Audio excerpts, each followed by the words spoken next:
vezes 10 elevado a menos 12. Esse menos aqui na frente é só para lembrar a gente que ele é negativo. O sinal aqui não vai diferenciar em nada na questão. Ele só vai diferenciar se ele estiver fazendo uma pergunta para se as cargas estão se aproximando, né? Se atraindo ou se referindo. Vai ser simplesmente isso. Tá? Um segundo objeto metálico Y, então ele vai dar a carga do que Y. Neutro, mantido em contato com a Terra. Então, ó, neutro, carga zero. Não significa que ele não tenha carga, significa só que a carga dele está equilibrada. Mesmo número, vamos dizer assim, mesmo número de prótons e de elétrons. Tá? O cara tem 10 prótons e 10 elétrons, a carga dele é neutra. Um objeto está em contato com a Terra, só que ele é utilizado nos equipamentos e quando se faz um processo de indução. O objeto está em contato com a Terra, ele está dizendo para a gente o seguinte, ele está neutro, até por ele estar em contato com a Terra. Ele meio que descarregou qualquer excesso de carga que ele tem. Aí agora, se ele vai fazer algum processo com ele, aí a gente vai descobrir. Provavelmente indução, que é o caminho que ele quer. Que aí você aproximando o outro, a gente vai ter um caminho, por ele estar ligado com a Terra, ele vai ter um caminho por onde elétrons vão sair do corpo dele ou entrar no corpo dele. Depois que tu corta isso, corta esse contato com a Terra, o elétron que ele recebeu deixou ele carregado negativamente, ou os elétrons que fugiram dele deixaram ele carregado positivamente. Tá? Aí ele vem aqui e fala, é mantido em contato com a Terra, aí é aproximado do primeiro e ocorre uma faísca entre ambos. Se ele disse que aconteceu uma faísca entre ambos, aí ele já está falando que houve descarga elétrica do X para o Y. Tá? Houve uma descarga elétrica. O cara que está carregado negativamente, ele acabou perdendo elétrons com Y. Então ele foi aproximado a ponto de quase se tocar. Isso, na verdade, isso não deveria ter acontecido. Para acontecer, você teria que ter uma potência, uma diferença de potencial muito grande. Tá? Mas aí ele disse que aconteceu uma centelha, pode ser que naquela situação, naquele ambiente onde está sendo realizado o experimento, foi propício demais a isso, mas isso é muito raro acontecer.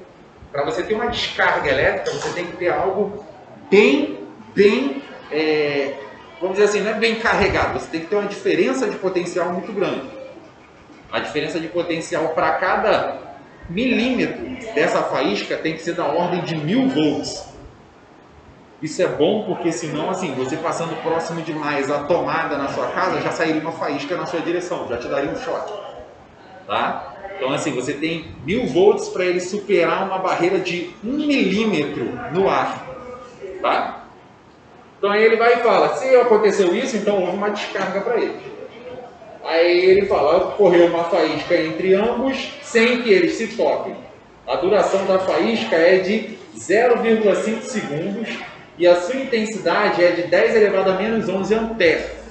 No final desse processo, as cargas elétricas totais dos objetos X e Y são respectivamente quanto? Então ele fala ali, né?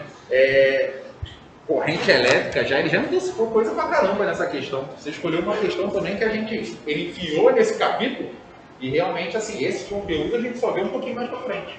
Por isso que você já até se assustou com ela. Como é que a gente calcula a corrente elétrica? I é igual a quantidade de carga dividido pelo tempo. Tá? Se ele falou que a quantidade de carga elétrica foi da ordem de 10 elevado a menos 11,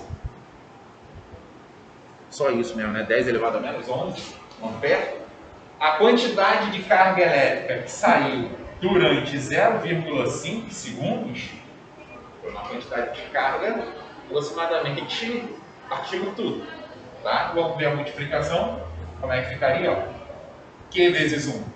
Q 10 elevado a menos 11 vezes 0,5 dá 0,5 vezes 10 elevado a menos 11. Eu preciso só acertar essa notação científica, né? Ando com a vírgula uma casinha aqui para a direita, eu estou aumentando esse número. O que eu faço com esse expoente aqui? Né? Com aquela potência, eu diminuo uma ordem dela, não é isso?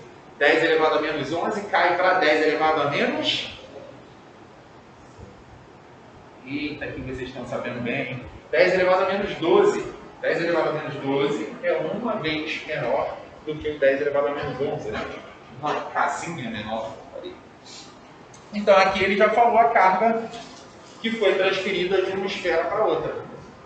Ou seja, depois dessa faísca ter acontecido, toda a carga de X passou para Y. Concorda comigo? Foi toda a carga que foi transferida de um para o outro. Então, que X final acaba sendo 0, que Y final acaba sendo 5 vezes 10 elevado a menos 12 coulombs. Como ele era negativo, né, foi transferido elétrons, tudo certinho, só vamos conferir uma coisa. Ele disse em algum momento que o objeto metálico Y não está mais em contato com a Terra. E que ele fala ali pra gente, ó, no final desse processo, ele em momento nenhum falou que o objeto Y perdeu o contato com a Terra. Não é verdade? Ele se manteve ligado com a Terra. Se ele se manteve ligado com a Terra, o que acontece com a carga que está aqui no objeto Y? Vai para a Terra. Ele se perde. Aí é assim, é uma situação de aterramento. Ele tinha lá o objeto X, o objeto Y está ligado lá no chão, pelo fiozinho. Ele aproximou os dois e aí houve uma centelhazinha aqui dos dois. Essa centelha são o quê?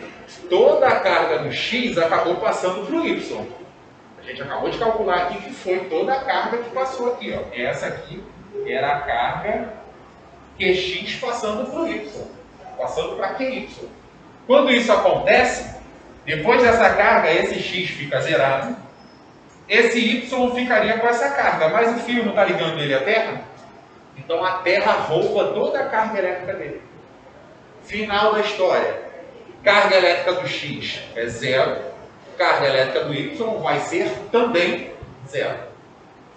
Na verdade, isso daqui passa a 0. Tá? Então foi uma sacanagemzinha que ele fez com vocês aí, no momento que ele não falou que esse fio foi rompido, que essa conexão com a Terra foi rompida. Tá bom? É assim, é para fazer vocês errarem. Vocês vão lá, pá, faz o cálculo todinho, caraca, deu isso e isso. Tem essa opção aí tu marca e se estrepa. Tá? Acontece.